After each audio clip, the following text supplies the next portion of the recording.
Even as a child, all Johnny Trotter ever wanted to be was a cowboy. He started riding when he was preschool age in Abilene, Texas, and discovered that a friend of his dad's had a horse.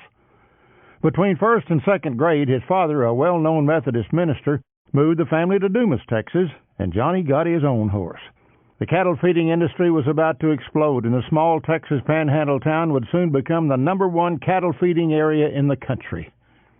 After he graduated from high school, Johnny contracted to take care of cattle that were turned out on wheat pasture, riding through them on a regular basis, roping and doctoring any that were sick.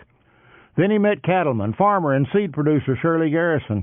Johnny had started helping Shirley back in high school when he took care of his wheat pasture cattle. When the big feed yard Johnny owns now became available, he and Shirley bought it together. They rebuilt the feed mill and got it going, and the rest is history. Today, Bar G feed yards consists of 2 yards a mile apart with a total feeding capacity of 120,000 head. Johnny is president and general manager of the operation, where he oversees the buying of about 45 million pounds of grain each month and supervises the marketing of 200,000 to 250,000 fed cattle every year. He also manages a farming operation overseeing 10,000 acres of wheat and 1,500 acres of corn that is harvested as silage for feed in the feed yard. He also partners on cattle ranches in Abilene, Texas, Hattiesburg, Mississippi, operations near Seguin, Texas, and throughout the Texas Panhandle.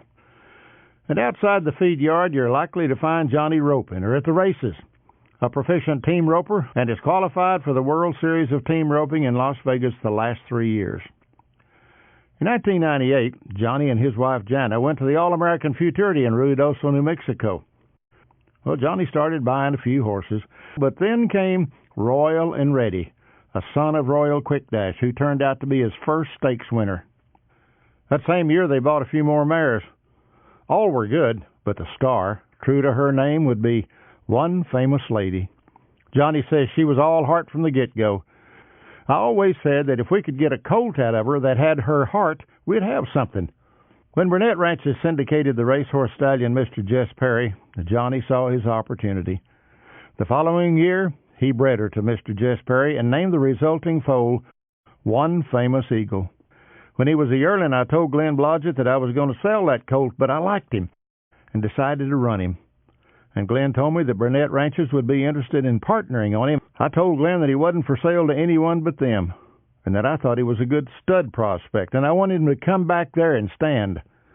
Well, One Famous Eagle would go on to win the Los Alamitos 2 Million Futurity in his 2-year-old year.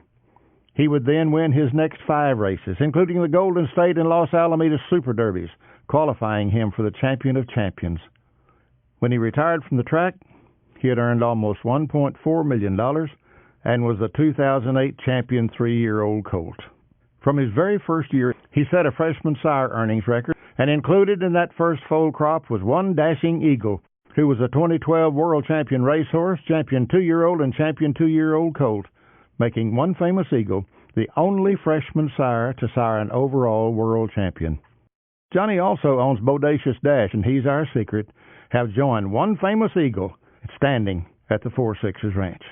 Johnny also leases a cow-calf operation near Turkey, Texas, and runs cattle on a couple of ranches in New Mexico. And he and Pete Scarmato own a ranch near Bryan, Texas, where they raise yearlings to use as cutting cattle. Johnny and Pete furnish several thousand head each year for the NCHA competitions. In 2000, Johnny was appointed to the AQHA Racing Committee. In 2003, when he was elected to the AQHA Board of Directors, he was appointed to the AQHA Stud Book and Registration Committee. Trotter was elected to the AQHA Executive Committee in 2010, and in March of 2014, he took the reins as president of the American Quarter Horse Association. Trotter is very involved in his local community. He has served on the West Texas A&M University Foundation, with the Make-A-Wish Foundation, the Deaf Smith County Chamber of Commerce, and the Kings Manor Methodist Retirement Home Boards. He is also a board member of the First Financial Bank in Hereford and First United Bank in Lubbock, and an executive committee member of First Financial Bank Shares Incorporated in Abilene, Texas. Trotter was also the 2006 recipient of the Tri-State Fair Western Heritage Award. Of his life so far, Johnny Trotter sums it up perfectly. You know, I got that first horse in the second grade, and I've had one ever since, so I've been trying to be a good cowboy pretty well all my life. Don't know if I'll ever make that, but I'd like to be remembered as a horseman and a cattleman. But most of all, I want to be remembered as being a Christian man who wanted the right things done at the right time. And that's how I'd like to be remembered as the AQHA president.